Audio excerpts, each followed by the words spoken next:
right, excellent afternoon to all our viewers. They say 5 seconds decision can either make you or mar you, and that's on an individual level, I must emphasize. And on the national scale, as Nigerians, as 5 seconds decision is our vote with, will I say, which we can decide our fate for the next 4 8 years. Again, I say excellent afternoon to all our viewers. You're on to another interesting edition of Real Talk with Kike. I remain your convener, Kike Atanda. And of course, I have the Real Talkers on the platform with Health, our house husband. How are you doing, the woman with the gray hair? Let us come to you first. Hello, how are you doing? Kike, how are you? I'm well, as you can see. The lady in fuchsia pink. It's good to see you. You look bright and beautiful. Thank you, as always. Hi, Atiafo, how you doing? Get me to the sun, all things bright and beautiful. All the Lord God oh made them all. Hello, viewer. Welcome to our lunch hour program. Thank you for joining us on this program. Let's have an interactive program this afternoon. Join in the conversation. Welcome. My name is EFO Dot. Okay, hello viewers from everywhere you have the opportunity to see us today. I always say it and I'll keep saying it. The new Nigeria that we clamor for is a togetherness thing. It is you, it is I, it is everybody, inclusive. It cannot just be them or us. It is us together. Yes. So please, let us put hands together and create that new Nigeria we want for ourselves and for our children. My name is Dabola. Please join us and enjoy the ride. All right, on this day in history segment, there's a parliamentary election that took place 19 years ago, to be precise, and PDP won major seats. Let's find out more on this segment. Stay with us. We'll be right back. On this day, 12th April, in 2003, April 12, Nigeria parliamentary elections took place for 469 seats in the House and Senate. 61 million voters were registered. The result was a victory for the ruling People's Democratic Party, which won 76 of the 109 Senate seats and 223 of the 360 House seats. Voter turnout was 50%. Election day was marred by at least 24 deaths, hundreds forced to flee their homes, organizational chaos, and a boycott in the oil-producing Niger Delta. The Independent National Electoral Commission accredited some 70,000 local and international observers for the general and presidential elections, including observers from the European Union and the Economic Community of West African States.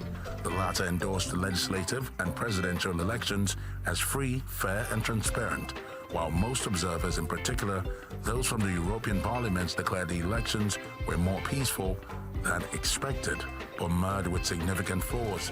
The ruling party led legislative elections, but violence accompanying voting in the oil-rich South left at least 24 people dead.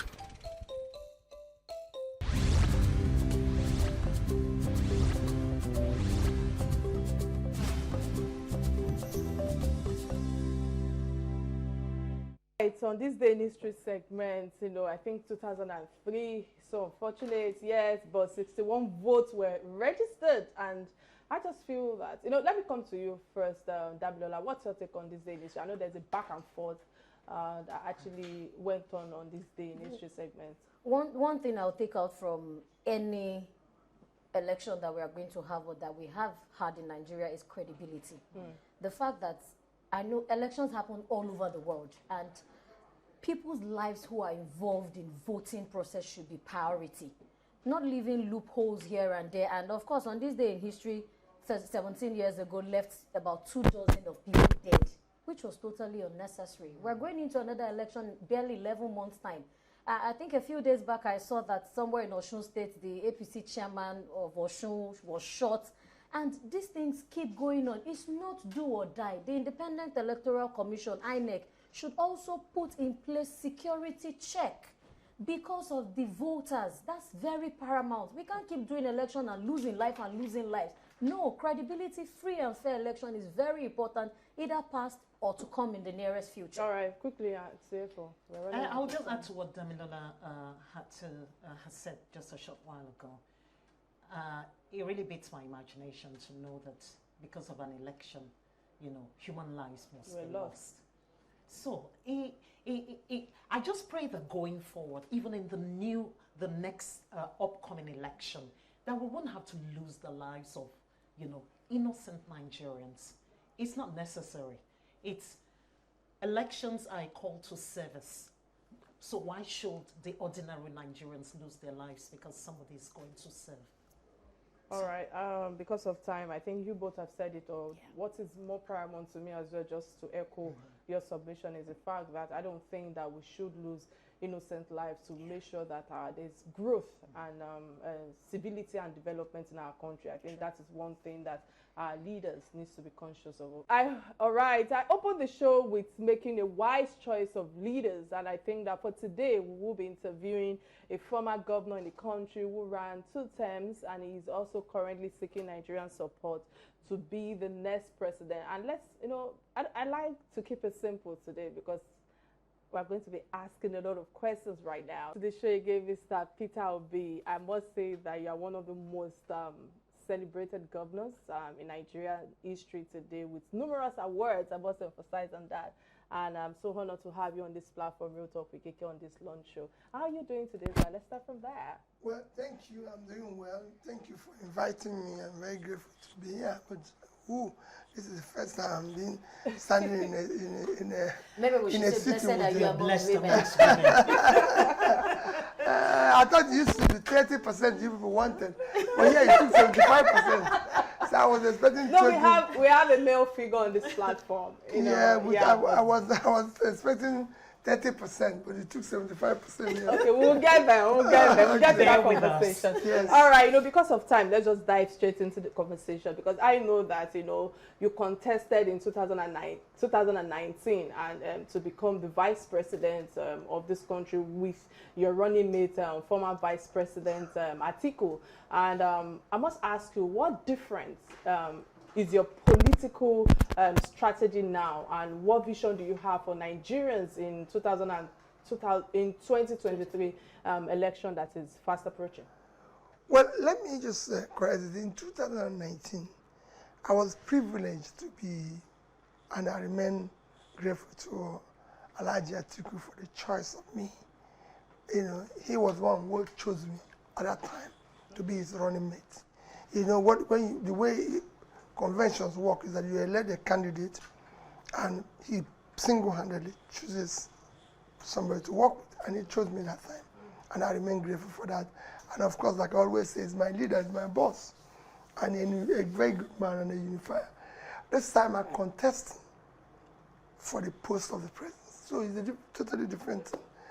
And you ask, why am I contesting? I'm contesting because I look at the enormity of the problems of the country. I've studied it, I've followed it with my knowledge of what has happened and transpired in so many other countries, and I believe that I have the competence and the capacity to deal with it. Yeah, talking about competence and capacities, and looking at even your profile as an astute and prolific businessman, a businessman who has done well for himself with numerous business home and abroad, what do you think exactly is our problem in Nigeria? How did we get here? What is gagging us so much in the throat that is deterring progress? Well, one thing, leadership. What we are going through now is cumulative effect of leadership failure over the years. A society does not fail overnight. It takes time. Over the years, Nigeria has refused to invest in her future. It is about investing in tomorrow. Nigeria has not invested in her future. Nigeria has just been existing like what you call a peculiarism. Let's live for today, for tomorrow we may die. So when we had a lot of money from oil, we didn't save. When we had opportunity of educating our people, we didn't educate them. When we had a necessity of pulling people out of poverty, we didn't do that. We didn't invest in the human infrastructure. There's a measure, what drives development is what you call Human Development Index. And that is a statistical measure of health, education, and per capita income. So you could see it, you have to be healthy, you have to be properly educated, because it's shown that the more educated the society is, the better the development. The per capita income means that you're pulling the people out of poverty. We've refused to invest in this. The consequence is that over the years, we've been throwing people into poverty.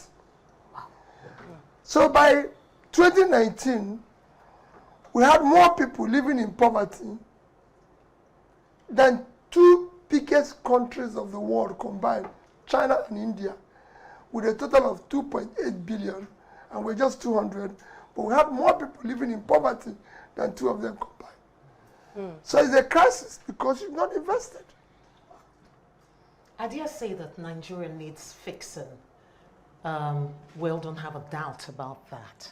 So I'm going to say, when you become president, how are you going to orchestrate the paradigm shift, sir?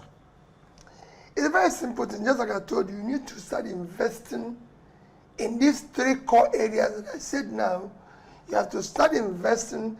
For right now, Nigeria is not a productive nation, it's a consuming nation. So it's been measuring consumption.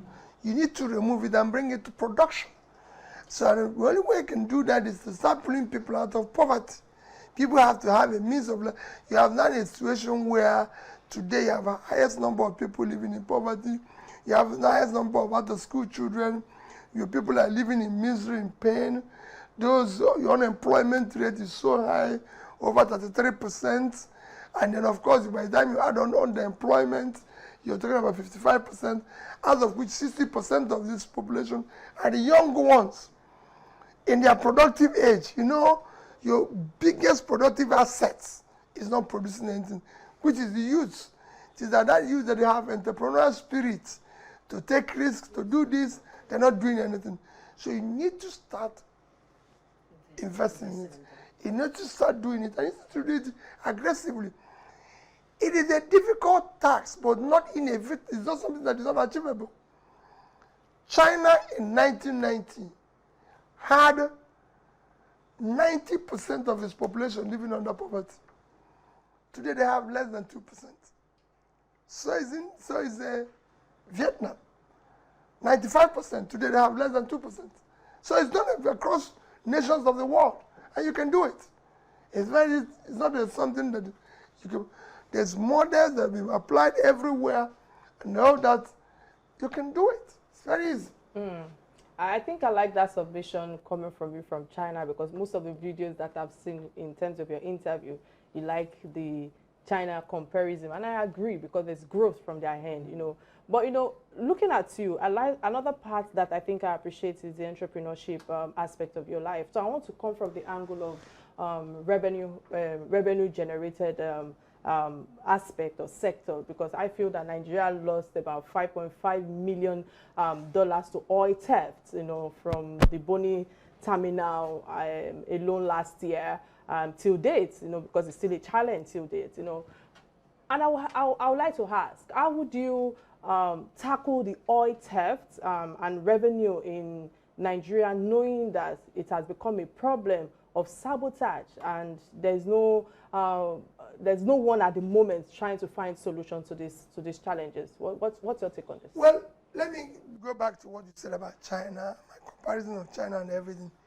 You always compare yourself with the best. Today, the fastest developing country is China, India, Vietnam, Bangladesh. You must always compare yourself with the best. So that is the way to go. When you compare yourself properly, and I'm not just comparing, I visited all these countries, spent time to ask them, how did you get here? What did you do? To know whether we are cost, or are we the cost? Because, two things. So I've gone there, I've seen what they did, and I know it's doable. So that's why I compare. On what you said about revenue, there's two types of revenue that you mentioned here. From what you said, the things of revenue is our problem. And then we have theft. On issue of theft, I put it the same issue as I talk about corruption. The only reason why there's issue of theft is because the whole country is criminalized. It's not foreigners that is stealing our money, it's us. So if you have criminalized the whole system, you have to start on uncriminalizing it. So you start making sure that things work the way it should work. Like it works in any, you hear any other place where they say people are stealing their oil.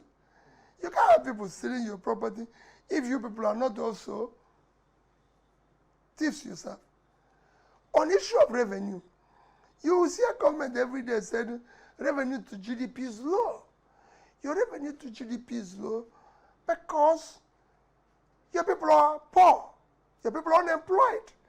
Revenue is a function of productivity. If you have 100 million people living in poverty, how are they going to pay you tax? They don't have money. They're looking for money to eat. So you need to do, generating revenue is like bank account.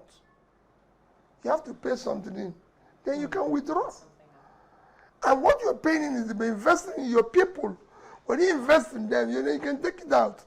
But if you've not, that's it. Generating revenue is very simple. Creating jobs is very simple. You have to put in the engine that will do that. All right. You know, listening to you, apologies, Damilola, because while you were talking, you said that the whole country is criminalized, you know, and I think that I want to touch on the angle of the terrorists behind the Abuja-Kaduna train attack, that they've sent a video out, I think, to capture those who are being held hostage, you know, for some days. So I would like to ask you, you know, should you become the commander-in-chief of the armed forces tomorrow or now, you know, what will you be doing to save those lives, and how do you want to tackle insecurity in our country today? Because I know that is one of the major challenges that we are facing in Nigeria. Insecurity is true. I've said it every day. When you talk about insecurity, there's two ways. You have what you call natural security and defensive security. Natural security is that people must have means of livelihood. If we don't know where the next meal will come from, just imagine the three of you now not knowing where the next meal will come from. You're a tool for anything. You're a tool for criminality, prostitution, anything. Because you have to eat, you're a human being. So the first thing you do to reduce your criminality is to make sure people have a means of livelihood. So they become part of production and they can earn a living. Then the defensive security, which is your policing, military, everything, is not something that is stationary. It's something that you have to renew on a daily basis. So every year you have a huge budget to be able to continue procurement of security equipment, to continue to increase the manpower and everything and pay them properly so that they're battle ready. You don't wait when a thief comes through your door to start putting doors, everything and all that, which is what we're doing now. We are reacting to the problem. When it should have been the other way around, we would have been ready. So that's what we need to do. I was governor of Anambra State. I made sure that every community had a security setup paid by government. Provide them with vehicles, with gadgets and everything. And again, you need to dismantle the way we're policing today. We're the only country of our size that have just one single policing system. There should be local government, state, everything at different levels. And you support them. Security is a critical ingredient of development because it's your intangible assets. You don't go and say you want to attract foreign investor or even local investor when it's not secured. The person has to be alive to eat his profit or whatever gain you're giving him. So nobody goes to Afghanistan to put his money. You won't go there and don't expect anybody to come here. Okay, sir. Under your administration, the state became the first state to begin sub-sovereign wealth saving and also the least indebted state in Nigeria. I want to say, with so much wealth that Nigeria has today, when we have an open conversation, I tell my fellow people or my youth, I said, there's so much money in this country, but why are we still borrowing? Well, first, let me tell you, what we did in Anambra State was, the reason why we started saving wasn't with anything. When I became governor, the first thing we did is to say, we'll shut down in cost of governance. The cost of governance in this country is unacceptable. You can't just have a place where people run around with 20, 30 vehicles that are empty. It doesn't happen anywhere in the world. You know, you just have to. You don't have a situation where, like I said, where will Governor of Anambra say, have a lunch in Abuja? He's not Governor of Abuja. He goes there for 1 day or 2 days. We have lodge in Lagos. He's not Governor of Lagos State. He just comes there. In fact, it shouldn't be in a. Today, the people say to me when I was starting, you can be in Abuja for 1 week. What is Governor of Anambra State doing in Abuja for 1 week? He's not Governor of Anambra. He should be in Anambra State. Should live there, visit Abuja for meeting and go back. And when he visits Abuja, he should stay in hotel. That's why the hotels are there. Not going to have a full lodge where you have all sorts of characters. Where the state is you know, where, of course, it was costing us a lot of money. So we gave it away, gave Lagos away, and they said, no, we're not just. They say, oh, maybe where we receive letters. I said, listen, the letter can be posted to us in Oka, or we can. Well, we have some where they'll keep it and we'll go and collect it from time to time, but not to have a big house that my predecessor bought for about $1 billion naira, and it was costing us huge amount of money to keep. So we chopped that. Even we had a lot of guest houses in Oka. We're not in a guest house business. We are government. Yes. Our job is to fix school, fix roads, put people out of poverty and everything. So not to go and start having all those. So we chop it down. And we decided that this money we are getting today, especially since it's coming from the sharing of the oil wealth and other revenues, it won't continue forever. So we must save for the future. And that's how we started it. All right, many thanks for that submission. We'll go on a quick break to get a word from our sponsors. Please stay with me. We'll be right back. Right, glad to know you're still with us. In case you just joined the show, today's interview is with one of the presidential aspirants of our great country, Mr. Peter Obi, who was the former governor of Anambra State for 2 terms, and he has been on the show discussing the politics, governance, and of course the vision of 2023 if elected as president. And I must say many thanks for all your submission thus far. But before we go further, I think it's important for me to open our phone lines. Don't forget that you can be part of this conversation by calling the studio numbers 080-988-7740 showing on your screen right now. And of course, we're streaming live on Facebook, on our Facebook page, Real Talk with Kike, and of course on Silverbird platform as well, on YouTube and on Facebook as well. And I think before I ask you the next question, Damilola asked you, why are we still borrowing? I think you should touch on that before Antefo goes on. Well, let me tell you, there's nothing wrong in borrowing. Every nation of the world have grown by borrowing. There's nothing wrong in it. Just like businesses, you don't pluck money from trees. The difference between what we're doing and other nations are doing is that we're borrowing for consumption. Other nations are borrowing for production. When you borrow for production, you grow. You create wealth for your citizens. Even Norway, that is the biggest country, has the highest amount of sovereign wealth fund, over $1.4 trillion, is owing almost 50% of their GDP. They're borrowing. But what are they doing? Norway says, we will borrow to develop. While every money we earn from oil, we will save for our children. See the difference? Other countries of the world, the biggest debtor nation among the developed world today is Japan. Japan is owing 230% of its GDP. But look at the difference. Japan per capita is about over $40,000. Nigeria per capita is below $2,000. But they're borrowing. The same time, Japan is the highest holder of U.S. Treasury assets in dollars. We also saw Singapore. Singapore, that everybody celebrates, is owing more than 100% of its GDP. But in Singapore, there's a law. The states, you must only borrow for investment.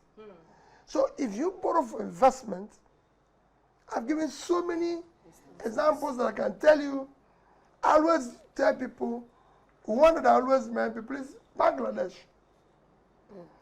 I don't want to compare ourselves with Singapore, just like I don't compare ourselves with Rwanda, because these are small countries of 5 million. I always want to compare ourselves with big countries that have over 100 million population, like us. So I use a country like Bangladesh. I was there in 2010. By then, Bangladesh had a GDP of $115 billion, and their debt was about 45, so about 36% of their GDP is in debt. As at that time, their per capita is about $700. We had a GDP of $375 billion. Our per capita is $225,250. Today, Singapore GDP have moved from 115 to 335. That's growth. They've borrowed more money. They are now owing $115 billion. So they are still owing the same percentage. Their GDP have grown. Their per capita have now, is now 2,050. So they've gone 3 times. Apologies, I might have to interrupt a line of thought. We have Festus from Edo State calling in. Please go straight to the point. Festus, what's your contribution on the topic at hand, please? Festus, can you hear me? Apologies, I have to let that go. Yeah, go ahead. In line with what you were just discussing with us, sir, I would like to ask, what would be your economic blueprint? Why am I saying this? Knowing that you're a very principled person, would you be willing to use your winning formula in your businesses to run the Nigerian economy? Well, it's the same thing. You need to look at it first. You have to move the economy to be private sector driven. Yes. It cannot be, no economy that has been driven by public sector is doing well. That's why I brought in your businesses. So you must allow more involvement of the private sector. Okay. You must start creating wealth for Nigerians. So where government is even going to be involved. Apologies, sir. Festus, can you hear me now? Hello, are you there? Hello? Yeah, go ahead and make your points count. Yeah, I said, I'm calling from Edo State. I said I would want somebody like Mr. Peter Obi to be the next president come 2023.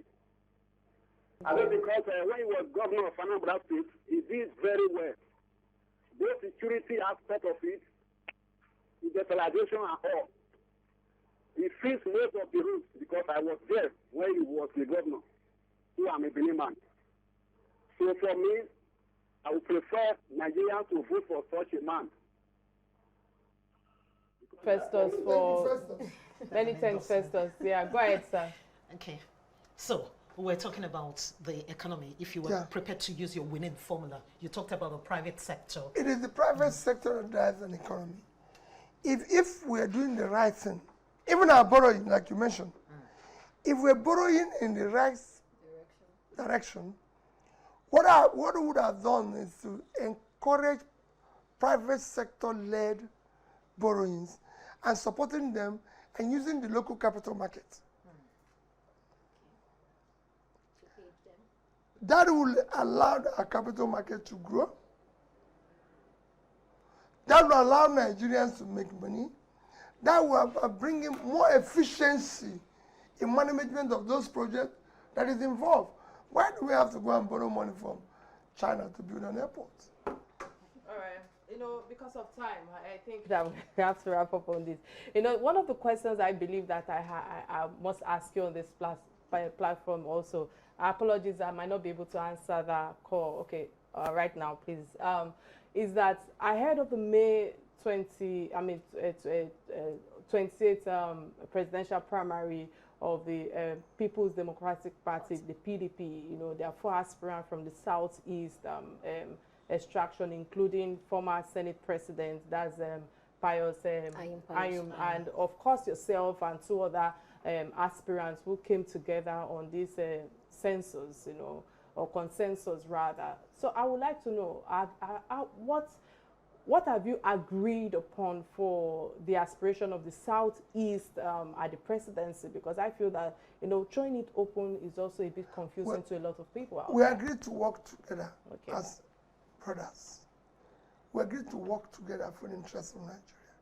We agreed to work together to ensure that Nigeria allows fairness, equity, and respect of each zone. So if you come to a zone, we are together. We are working together as one. That's what we agreed to do, so that we can show that we want to be one. You know, we want you to choose any of us. We believe that we are all capable. And I tell you, a Southeasterner becoming the president of this country will become a game changer for the country. Okay, no, well, I agree with that you've come together, and I think that unity is really important where we are at the moment, especially when you look at the state of the affairs. But I feel that your party, PDP, you know, have declared the tickets for presidential race open, which I feel that, yes, putting it open right now also makes it a little bit dicey. So some people from the feedback from the streets, basically, but some analysts, you know, have said that your party is, I apologize for my choice of word, broke, you know, while some have said that it's a strategy to contain the plans of the ruling party APC. And I must ask you, what is the case exactly? Because I don't know if I feel, I don't think I felt your earlier submission. I want you to please help us elaborate on this. What For the me, case you know, is exactly. the party's decision is final. Okay. But whatever the party have decided, if they decide to say, we're going to zone it to the south, we're going to microzone it to the east, right? Or we're going to leave it open. We still need to come together for people from that zone and work together as a family. Politics is about dialogue, consultation, appeal. It's not something it's not an overnight decision. It's not something you can say, oh, we've seen it, it have ended, we've done this. We still need to consult with other zones, dialogue with them, appeal to them, you know, appeal to them to look at it, have respect, show love to us, and everything. So that's what we're doing. That's why we came together.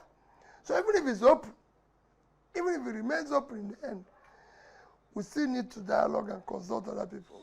Okay, in a multinational distance. I understand that we have a caller on the line. Apology for keeping you waiting. What's your take on the topic at hand? Please go straight to the point.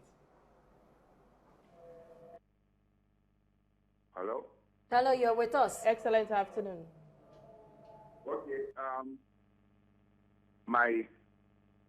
I just want to first of all tell Mr. Peter Obi that I really appreciate him, particularly where he spends very little in running the government.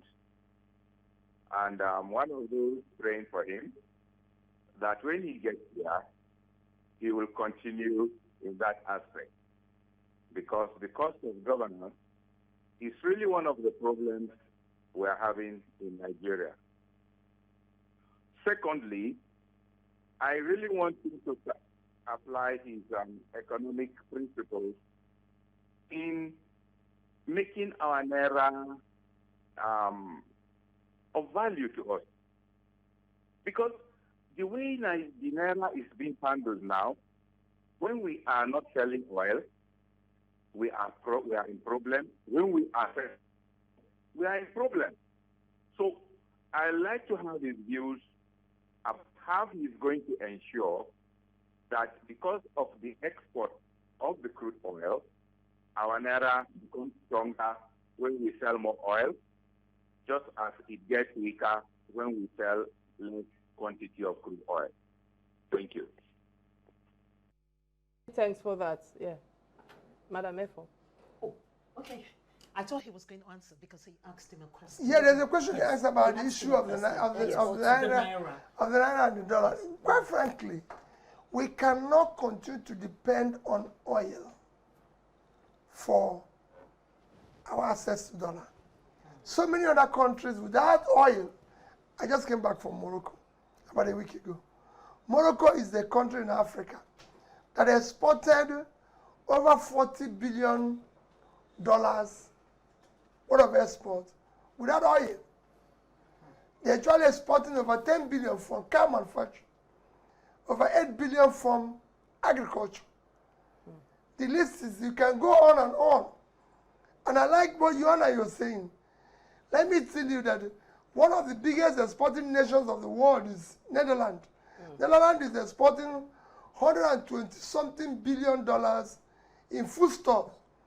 The entire size of Netherlands is 44,000 square kilometers, which if you minus water is 33,000.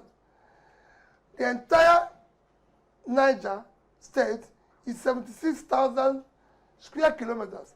So Niger state is towards Netherlands, and they cannot even feed Nigeria. So we can go on and on.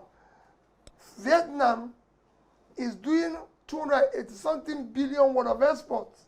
They're not exporting oil. So there's a lot we can do without even waiting for oil. By doing what? Investing money in the micro, small, medium businesses. All right, many thanks on that. I understand that we have a caller on the line. Apologies for keeping you waiting. What's your contribution on the topic at hand? Hello, God bless. Are you there? God bless. I'm here. Please make it count.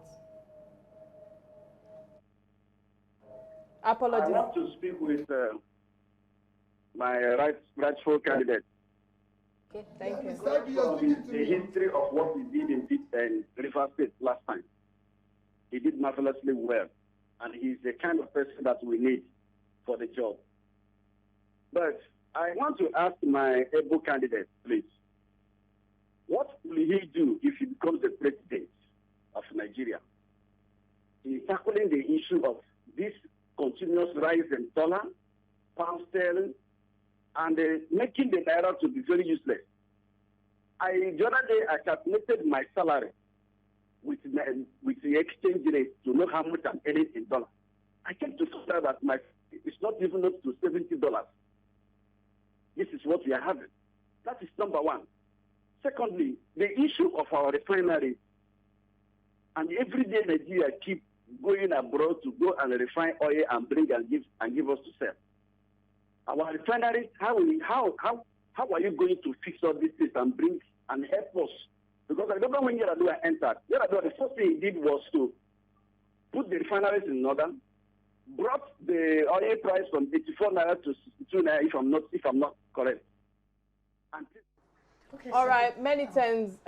God bless. I believe that you've answered most of the questions that you've asked. Yes, and we're running out of time right now. I think that the last question that we'll ask on this platform is a matter of age, because age may be a concern for whoever wants to lead Nigeria from the angle of mental and physical fitness. We've seen some people declaring and running over the weekend on the field to show that they are fit and the lights and all that. However, I must ask you your opinion in the sense that about your fellow aspirant, Asiwaju Tinubu's statement that said, I have no old son or old son that is old enough to be a president. And the reason why I'm coming from that angle is from the angle of age. I feel that from this side of town, when it comes to Nigeria, Nigerians tend to want to hide their age. And over the global world, you know, age is more like an experience that gives them an edge. Why do you think that we have such challenges today? Well, let me tell you, there's nothing, age has nothing to do with leadership. You can be young and not fit. Absolutely. You can be old and be very fit. Absolutely. Biden today. 79. Thank you. And I can go on and on. We have had very old presidents all over the world. It's not as if we have the best. If you go to Bangladesh, I always use that example. Both the president, the vice president, or the speaker are in their 70s, and they are running a first-class economy and everything. First class in the sense that they are doing well. Not that they are first-class country. They are still a third world, emerging market, and there's so many of them. If you go to the American wisdom, even the Speaker of Congress, you know, it's over 80 years old. So it has nothing to do with age. It's like I say about qualification. Some people say, oh, wait, Peter, you know, we have to have people who are highly educated. You're educated, you're an alumni of maybe in soccer, Oxford, Cambridge. No, both age and qualification, academic work, is not a measure of capacity, competence, or even integrity. Integrity. What we're looking for is managers, good managers of public trust and resources. Those who can say, I'm elected a governor, a president, and start living the exemplary life expected of a president. The office. Character, conduct, behavior, taking the right decisions, following them through, things that are measurable. Accountability. So you don't just say, I want to pull people out of poverty. It shouldn't be. You should do things that people can see, feel it. It's measurable. We can say these people are pulled out of poverty. You behave, public behavior, everything you do must be geared towards creating an intangible asset that will make the place grow. All right, fantastic. And I must say that it was an honor having you on this show, and many thanks for coming on the show. It's been an interesting time with our guest, and I hope that we'll be able to have you next time when we'll call on you. All right, before we let you go, there's the last segment of the show that we call Trending Stories. Stories that bind us as Nigerians, stories that interest us as Nigerians. And I think we're only going to take one trending story today because of time.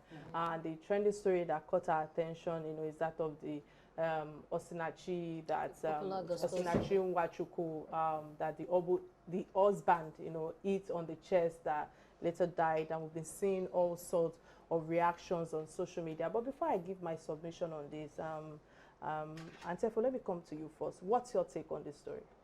I think it's just a shame. It's something that reverberates all of the time. It happens to women, it happens to men, but more of women. I think it's a big shame because you have a woman who's had 4 children for you, and all we hear all around, there's no good news about this man. I wouldn't call him a gentleman, you know, and everybody is beginning to talk now that she's gone. Question is, why did all of this talk not come out to help her situation while she was alive? She's gone now, and we're sure so many more are happening. Like Damilola rightly told me before the program started, you know, another one happened again in Ibadan today. Yes, today, and she's probably lost an eye. So how long are we going to go on like this? How long? Let me come to you. I'd like to hear your views on this. What's your take on this? Well, for me, it's a very sad situation. Yeah. Extremely sad situation. He's one of those people, I just met her once. He's one of those people, I listen to her songs. Quite inspirational. You know, especially they cry. You know, cry now before it. So I just listen to it from, I'm somebody who remains very prayerful. So everybody knows from early in the morning to late in the evenings and everything. So when I heard she died, my first reaction was, oh, what would have killed this woman? You know, fantastic fellow. And I looked at the age, she's young. 42. And I asked myself, but let me tell you, there's no reason for a man to beat a woman. Absolutely no reason. More so when the person is your wife. Yes. Yeah, of course, you have every reason There's no marriage that you Without don't have crises anything. and To have circumstances. issues from Yes, time to time. definitely. I used to tell my own children and everything, I say, listen, every time you hear people say they're celebrating 10 years, 20 years, 20 years, 40 20 years. happy married life, I say it's not true. They're celebrating 5 years, 10 years, 20 years of surviving quarrels and disagreements. True. So you go in there, everybody, and even me, I disagree with you people as father. Even when I'm the one paying the bill, will you disagree with me? So imagine when, so people, this is how human beings. You disagree, but not to the extent of hitting and everything. These are some of the things that should not exist in a normal society. A man, a woman, they should be able to live as Accommodate each other, please. All right, Tolerance. many thanks for that submission on tolerance. And I think that one of the things that also that I picked from is the fact that that song, when you are listening to that song, you have goose pimples. And I feel that listening to that song again, you know, I wept heavily on Sunday, and listening to that song, I felt that she was communicating her pain. I stand to be corrected because I know that sometimes when you're in the spirit, there are quite a number of emotions that transpire. But you know, by and large, it is sad that we are discussing tragedies like this on a weekly basis on this platform, and also it is more sad that there are tragedies that can also be averted. I also feel that before I go further, I think let me use this opportunity to extend my condolences to the family and the loved ones of Mrs. Osinachi Nwachukwu. And of course, my submission today comes from 3 angles, and I will break it down. I hope I have time before people will run commentaries in my ears are telling me that you need to round up now. I feel that the 3 angles are the victim, the society, and of course a reflection of myself, because you know, I've shared my story here, but let me come from the angle of a victim. Why do we allow abusers to abuse us continuously till it leads to our death? That's a question I'm leaving in the mind of people who are listening to me right now. She held on to a lie that she had a non-abusive marriage till it cost her life. Again, it has come to a time that we no longer have to ignore the signs of violence. I feel that many women out there fall into this because they ignore the red flags. I'm one of them. Now, back to the society, which is another angle I want to come from. Let's stop this intervention after tragedy has occurred. True. There are people around us today, or around her, like a family, our loved ones, who are just coming out to now give their own sides of the story. Perhaps if they have cried out earlier, we wouldn't have lost her. Yes, I'm of that opinion. We need to hold these people accountable after the husband have abused her. I consider most of the messages I've seen on social media today as hypocrisy. To be coming out calling names after the victim is dead is something that we must put an end to quickly. Our society has failed us, and they keep failing us. Again, I want to come from the religious angle, both the church, the Muslims, the mosque. You know, I feel that they've also failed us. They keep telling us to endure abuse in a marriage where there's no longer love. The same people who preach endurance today in an abusive marriage suffer worse behind closed doors. Yes, I'm saying that. Absolutely. From my own angle now, I have experienced such, and I'm a living survival of abuse. And sometimes it's not just physical abuse. Mental. It's verbal abuse, it's mental abuse. And when you're not careful, you become a reflection of that, because you wouldn't know when you start talking back like your partner. It is not the way to go. It's a horrible experience that till date, you know, sometimes I tend to want to unlearn certain things that you have subconsciously picked. And I feel that your partner could be a doctor, your partner could be a professor, your partner could be in the corridor of power. But a learned person who is well exposed doesn't mean you have the right to abuse each other, to have abusive traits. And we need to know that when to exist when such relationships have come to a place of constant abuse. And I feel that the children who are involved, she has children who she has left behind, who have experienced such, Who are damaged. and are part of these abusive marriages or marriage. I want to tell you that one of the reasons why I walked out of my marriage was because I do not want my children to become a reflection of where I am. Today, you will see those children tell with some of the videos that we've seen on social media today where they said, our father tied our mother and said it was okay to eat our mother. Are you telling me such a child will not grow up today and become a reflection of their father?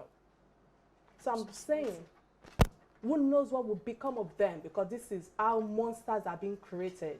Those children who are even part of this abuse, as far as I'm concerned, their mother have died. They need therapy. I need help. You know, these children need healing. And finally, because in this part of our country, we don't pay attention to therapy. And finally, we need to also reorientate ourselves, the men, the women, about abusive marriages. Men too suffer, just like Antefo emphasized. But the figure shows that women suffer more. So the work of reorientation should start from our homes, from our religious leaders who are keeping us to endure in an abusive relationship. And women should also know how to empower themselves financially. Number one. I feel that a lot of people have said that the reason why it's easier for you is because you are financially independent. No. I wrote a book, Unbroken, about my life experience. It's a memoir. It's out there. It's not about the financial independence alone, but for the sanity of yourself, the safety of your children, and the God calling of your life. And I think this is where we end the show today.